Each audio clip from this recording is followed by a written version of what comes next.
I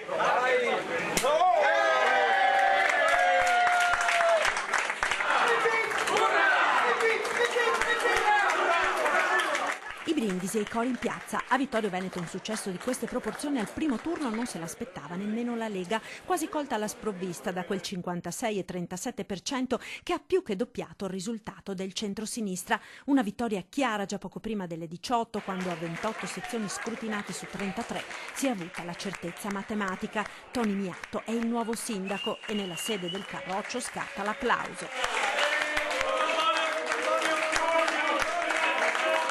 E dopo la festa, i selfie e notte fonda, quando Miatto comincia a pensare a cosa lo attende nella sua prima giornata da sindaco. Ho già un problema col palazzetto dello sport, che è stato occupato contemporaneamente da più squadre con manifestazioni importanti che vanno a coincidere.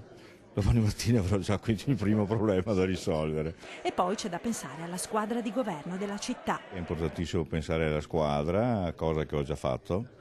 Mi manca solo il chiedere la disponibilità delle persone che ho pensato che dovranno aiutarmi come assessori o anche come consiglieri delegati, perché appunto la nostra città rasenta i 30.000 ma è sotto i 30.000, quindi dovrò accontentarmi di 5 assessori. Assessori che verranno affiancati nella squadra che Miatto ha in mente dal team di giovani che lo ha sostenuto nella campagna elettorale. Formeranno delle squadre a supporto degli assessori.